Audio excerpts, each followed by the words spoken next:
네, 김영환 소장님 오셨습니다. 반갑습니다, 소장님. 날 추운데 어떻게 하고 계십니까? 네, 소장님도 아침에 선거운동 하시잖아요. 네. 저도 추워 아침에 죽겠습니다. 춥죠. 많이 예. 추워졌습니다. 명함 돌리면 사람들이 이제 잘 안 받지 않나요? 잘 안 받죠.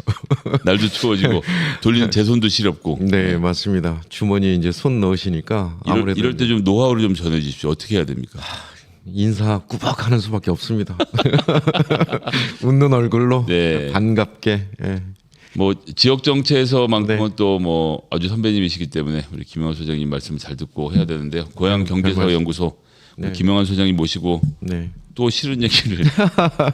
아니 그리고 출판 기념회 하신다면서요? 아, 네. 네. 17일 날 3시. 네. 네. 12월 17일 오후 3시에 네. 예. 옳은 정치 옳은 소리 출판 기념회를 우경하트홀에서 예. 네. 동네에서 하게 됐습니다. 많은 관심 부탁드리겠습니다. 많이 참석을 시키겠습니다. 아, 감사합니다. 자, 오늘 어떤 얘기 좀 해볼까요? 네, 그 산업통상자원부 11월 수출입 동향이 발표가 됐는데요. 네. 이거하고 지금 추경호 장관 후임이 결정이 됐지 않습니까? 네. 그리고 경제수석도 신임 경제수석도 결정이 됐는데 함께 좀 한번 살펴봤으면 좋겠습니다. 네. 경제를 망친 경제수장은 출마를 하고 네. 경제를 망칠 경제수장을 임명을 했다. 네. 참 어질어질한 얘기인데요. 뭐부터 한번 볼까요? 일단 그 산업통상자원부 11월 수출입 그 동향 보도 자료 나온 거 한번 보시죠. 이게 이제 12월 1일 날 배포된 건데요. 자화자찬을 해놨습니다. 지금 네. 뭐 수출도 늘고 되게 좋다 막. 네, 수출 무역 올해 수지 최대 실적 경시 기록 뭐 이렇게 돼 있네요. 반도체 16개월 만에 플러스 전환. 드디어 좀 풀리는 건가요? 네, 아닙니다. 이게 또 비교 대상에 따라서 되게 또 틀려지거든요. 네. 그리고 수출은 7.8% 전년 동월 대비 이렇게 증가했다고 그러고요. 무역 수지는 38억 흑자 했다고 정말 자찬을 하고 있습니다. 네네. 거기서 이제 언론도 이렇게 받고 있죠. 그대로 보도 자료. 예, 수출 7.8% 증가했다. 558억 불. 2개월째 플러스 지속. 이것만 보면 대한민국 정말 좋은 것 같습니다. 네, 잘 돌아가는 것 같은데요. 네. 그런데 제가 표를 하나 비교를 해드리겠습니다. 수출입 비교인데요. 이게 표 한번 보시면 네. 이제 단위가 억 달러입니다. 아, 네. 네, 파란색이 수출이고요. 네. 황토색이라고 해야 되나? 예, 이게 수입입니다. 아, 주황색이 주황색의 수입. 예, 네. 수입입니다. 이게 이제 22년 11월 기준으로는 아까 산업통상자원부 말한 대로 올라갔어요. 수출이 517.7억 달러에서 558억 달러 올라갔죠. 그러네요. 그런데 2년 전으로 한번 비교해 보시죠. 603억 달러였잖아요. 아, 이게 는 게 아니네. 그렇죠. 그러니까 결국 뭐냐면 2년 전보다도 수출 규모가 축소된 거잖아요. 심지어 이때는 코로나 이제 막 였는데. 극복하고 네. 이제 막 나오는 시점인데, 그러니까 이 대한민국 경제 수출 규모가 굉장히 축소된 것에서 사실은 기저 효과 때문에 늘어난 것처럼 보인 거죠. 예. 잘 되고 있는 걸 확 망친 다음에 확 망친 걸 좀 회복해서 잘 되고 있는 것처럼 포장을 한 거네요. 네, 그렇습니다. 야, 그러니까 아직도 2021년 것도 회복을 못한 상태인 것이군요. 네, 그 수입도 한번 보시면은요. 네. 이제 수출 22년 11월달에 이제 수입이 많이 늘었죠. 네. 그런데 점차 수입이 줄어들었잖아요. 왜냐하면 수출할 게 없으니까.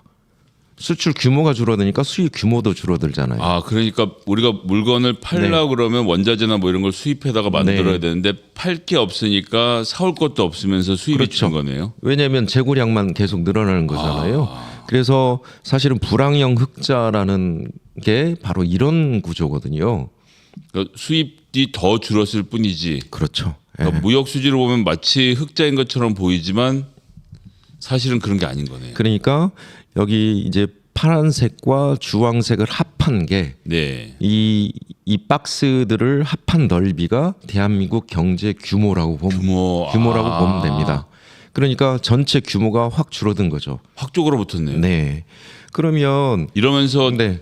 말로는 무역수지 흑자다 이렇게 설명을 하는 거잖아요. 네. 불황형 흑자입니다. 불황형 흑자. 경제 규모를 축소시킨 가운데 나타나는 불황형 네. 흑자라고 이제 표현을 하는데요. 중국 한번 보시죠. 예. 중국도 똑같습니다. 152.7억 달러에서 2021년 11월에서 113.8억 달러로 줄어든 거잖아요. 네네. 근데 그 정도 규모를 아직까지 유지하고 있어요. 수출도 그렇고 수입도 그렇고. 그러네요. 그런데 윤석열 정부의 특징이 있습니다. 중국에서 무역 수지가 적자나고 있어요. 그러네요. 예, 최초입니다. 지금 마이너스 윤석열 7.5. 정부 중국에서 왜냐하면 전통적으로 중국은 우리나라의 무역 수지 흑자 국가거든요. 사실 수교하는데. 우리나라가 IMF를 극복했던 것도 국민들의 맞습니다. 노력도 있지만 그 당시에 중국한테 물건을 무지하게 팔아 맞습니다. 제끼면서 맞습니다. 위기를 극복했던 거잖아요. 맞습니다. 네. 예, 수요처가 있었던 거잖아요. 그런데 이 규모가 수출 수입 규모도 줄어들었고요. 무역 수지도 적자로 돌아섰잖아요. 네. 그래서 제가 이제 한번 살펴보니까요. 2023년 1월 1일부터 11월 25일까지 대한민국 무역 수지가 172.3억 달러 적자거든요. 역대 최대입니다. 이게 또 적자 낸 것도. 엄청나네요. 그런데 같은 시기에 중국에 대한 무역 수지가 178.1억 달러입니다. 그러니까 적자 난 거의 모든 거는 중국 그러네요. 적자 규모하고 똑같은 거잖아요. 거의 비슷하게. 중국에서 박살난 겁니다, 사실은. 예. 중국 경제 꼬라박는 수준이라고 그렇게 욕하더니 우리가 중국한테 꼬라박히고 있는 상황. 네, 맞습니다. 최근에 또 요소수 사태 발생했죠. 그러니까요. 흑연, 네. 또 히토류 이런 또 중국과의 대결 관계를 자꾸 조장하고 이런 결과로 중국과 사실은 우리가 수출해서 먹고 살아야 되는데 이 터전을 우리가 잃어버린 거잖아요. 요소수 사태도 났을 당시에 우리나라의 중국 시장 점유율이 83%였는데 네. 최근에 91.8%까지 끌어올려졌더군요. 의존율이 이제 예, 중국에 의존율이 대한 더 높아진 더 상태인 높아졌죠. 거잖아요.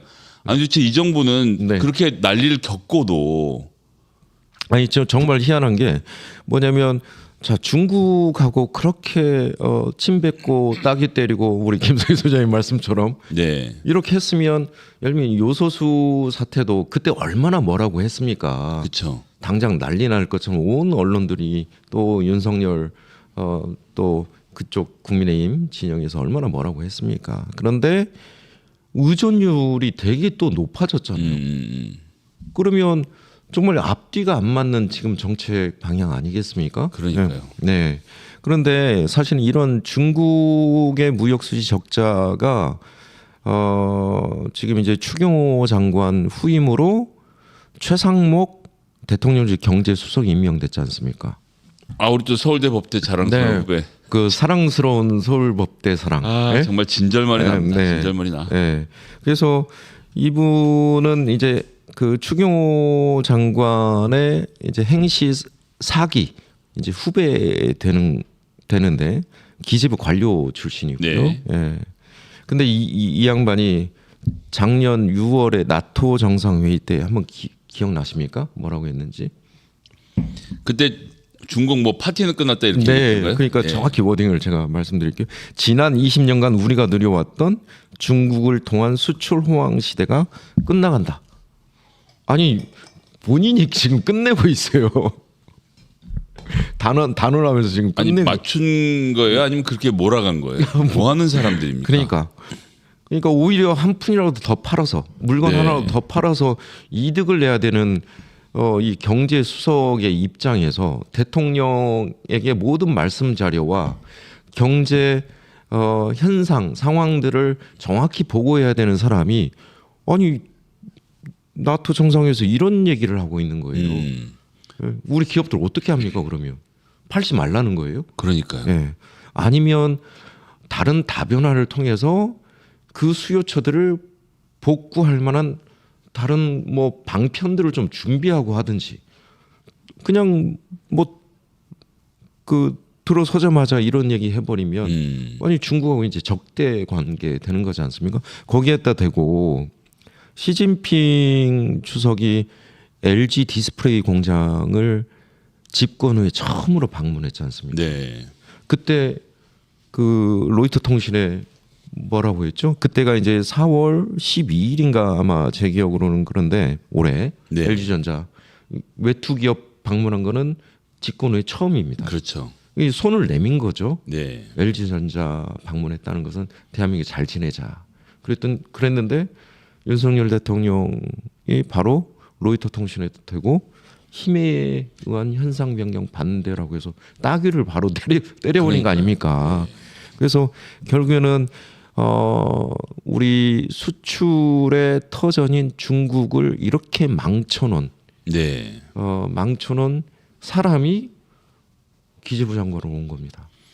경제수석 그다음에 기재부 장관 거쳐가니까 네. 뭐 추경호 부총리 때랑 별반 다르지 않은 정책을 구사하겠네요. 네. 이 양반은 또 그 인수위 경제 1분과 간사를 했거든요. 네. 윤석열 대통령. 그때 기조가 저는 하나도 변하지 않을 거다. 그러니까 그때 윤석열 대통령 했던 얘기 지금도 뭐 똑같이 뭐 레토릭처럼 얘기하면 건전재정, 감세, 그러니까 부자 감세, 대기업 감세를 통해서 투자를 유인해서 뭐 고용을 늘리겠다.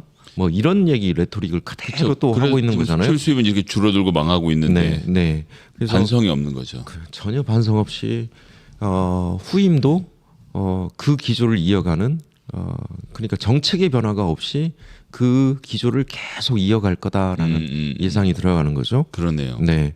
그리고 또 신임 또 경제수석으로는 그 누굽니까 그 사람은? 박춘섭 저 금통위원입니다. 아, 금통위원 된 지가 7개월밖에 안 됐어요. 4월 달에 들어왔습니다. 아니 예.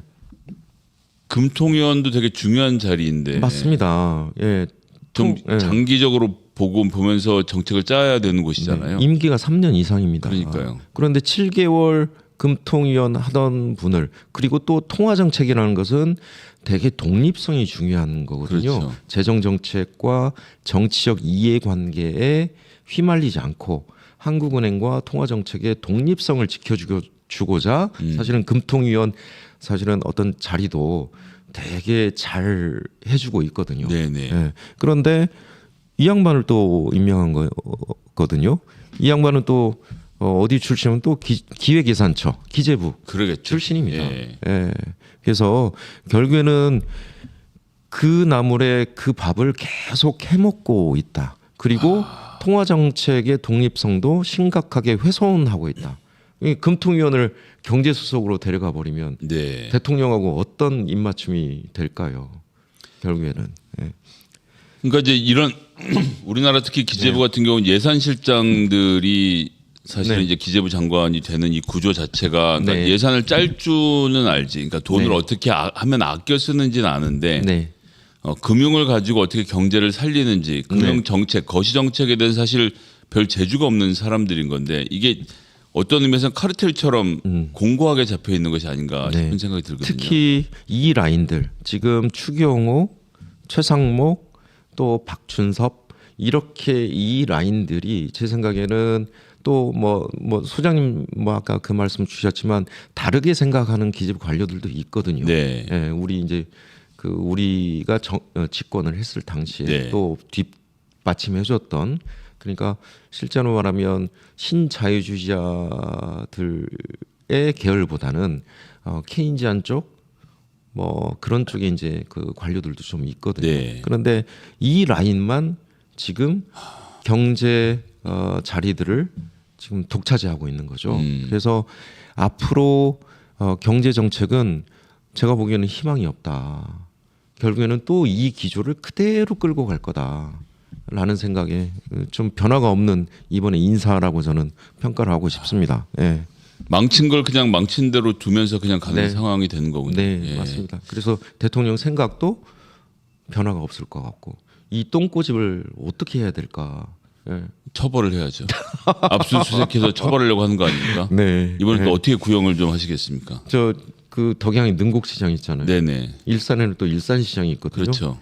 서민 민생 경제가 이렇게 파탄 나는데 부자들에게만 초점을 하고 있는 그러니까 부자들만 도와주고 있는 이 대통령을 능곡시장 일산시장에서 한 달간 좀 일을 좀 시켰으면 좋겠다. 거기다 이제 원당시장도 한 번 더 해서 원당시장도 세달 동안 하는 걸로. 세 달 동안 한 달씩 네. 예, 해서 정말 서민들이 얼마나 고물가 지금 고금리 상황에서 얼마나 고통받고 있는지 이걸 좀 체험시키기 좀 해야 아니 되겠습니다. 김건희 여사가 뭐 네. 그런 말 했지만 2천만 원밖에 없는 사람 자기가 걷어서 결혼했다 그러잖아요. 얼마나 경제 관념이 없으면 네. 검사로서 꽤나 많은 월급을 받을 텐데 그러니까. 평생 모아놓은 돈이 그만큼이라는 건 참 네. 대책 없이 살았던 그 기조를 그대로 국가 운영에 쓰고 있는 것이 아닌가 이런 생각이 드네요. 아이, 특활비도 분명히 술 드셨을 텐데. 아 그렇죠. 또 거긴 또 그런 돈이 잘 나오니까 그냥 그런 돈으로 이렇게 했을 텐데 네. 야 정말 답답합니다. 네. 예. 네. 뭐 나아질 기미가 보이지 않는다는 점에서 더 안타깝고 추경호 네. 부총리는 그렇게 경제를 말아 먹어 놓고 또 본인 지역구 출마해서 네. 안온하게 당선이 되겠죠. 네. 뭐 대선 의원 뭐 험지 출마 맨 앞장서야 될 분이 아닌가 싶은데 네. 능곡시장에 한번 도전해 보시기 바라겠습니다. 최상목 경제수석도 같이 부를까 아 일산시장에. 좋죠. 예. 예. 그렇게 됐으면 네. 좋겠고요. 자 네. 김영환 선생님 오늘도 말씀 감사하고요. 또 일산 서구에서도 맹활약 기대하겠습니다. 네, 고맙습니다. 네. 우리 소장님도 화이팅입니다. 예, 감사합니다. 네.